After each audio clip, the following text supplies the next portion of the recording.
pembacaan beda tinggi permukaan tanah dalam pengukuran sifat datar atau water pass.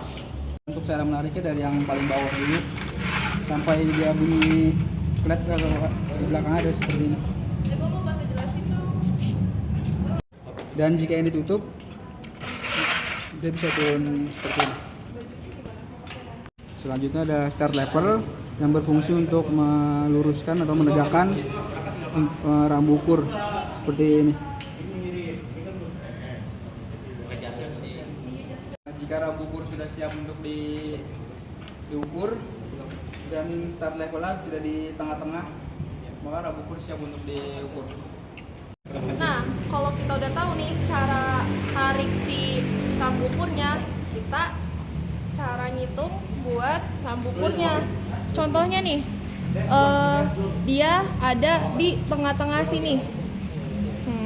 Ini bukan 14 guys, tapi bacanya 1,4. Nah, kita ngitung 1 itu dari yang sini nih. Jadi 1,4 1 2 3 4 5.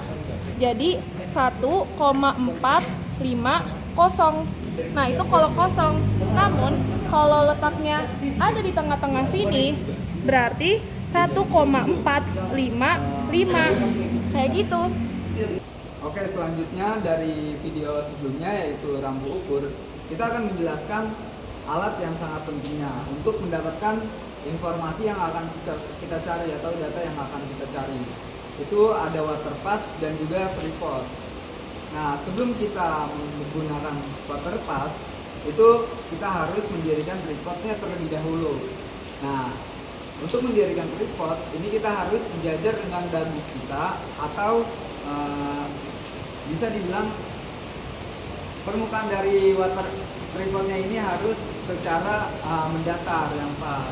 Nah, selanjutnya di bawah ini ada skrup untuk memasangkan water pass dengan freeportnya. Nah, kita masuk ke water passnya. Di sini ada plat datarnya. Lanjut di atas plat datarnya itu ada skrup untuk pengatur dari kesejajaran dari Nippon di water pass. Nah, Nippon itu tanda sebagai bahwa water passnya ini udah vertikal, horizontal atau belum, seperti itu.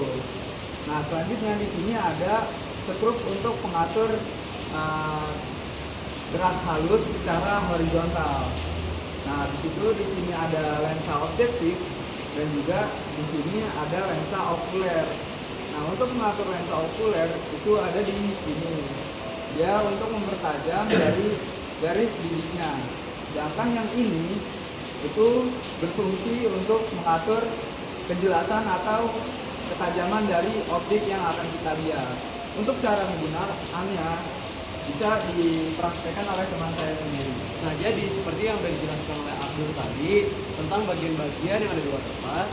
Nah, ketika kita sudah menyeting water passnya seperti yang sudah dilakukan oleh tim kita di video yang akan kita tampilkan, kita itu harus yang pertama menyeting si kotak niponya dulu, nipo kotaknya terlebih dahulu. Kenapa kita harus menyeting nipo kotak terlebih dahulu?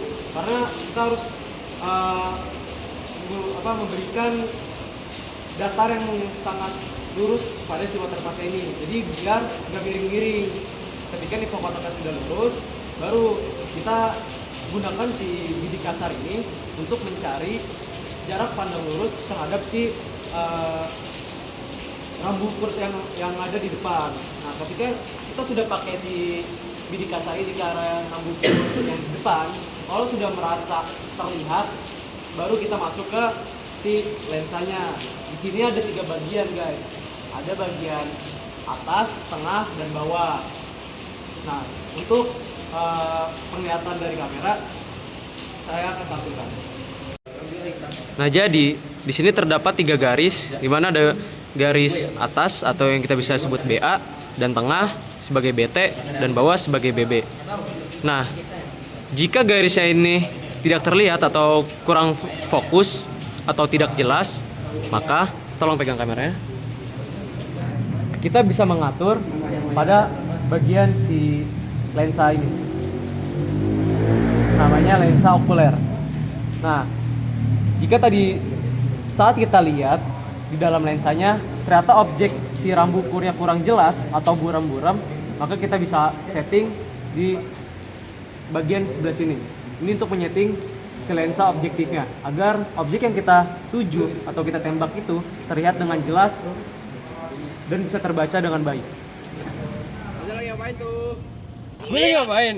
Jadi ini gue bakal lagi nunjukin nih gimana cara pakai waterpass di lapangan. Jadi gue bakal nembak titik P20. Tuh lihat dulu titik P20 ya. Ganteng banget kan? Oke, jadi di sini kalau yang dari gue lihat dari batas atas itu ada di titik 1528. Terus yang kedua itu ada di titik 1505. Terus di titik yang terakhir alias titik yang paling bawah itu ada di 1202. Oke, jadi itu tuh tadi buat dari waterpass-nya ke titik P20. Nah, yang sekarang tuh kita bakal nembak ke titik P12. Nah, jadi setelah Faza ngukur dari titik waterpass ini ke P20, gua akan lanjutin hitungannya Faza ke P12. Oke, gua akan fokus ke arah Faza yang ada di P12. Faza. Oke, jadi menurut perhitungan gua di elevasi P12 itu adalah dimulai dari BA yaitu batas atas yaitu 0,738 meter, BT 0,58 meter dan BB 0,5078 meter. Ku sampaikan dalam nyanyian bergema.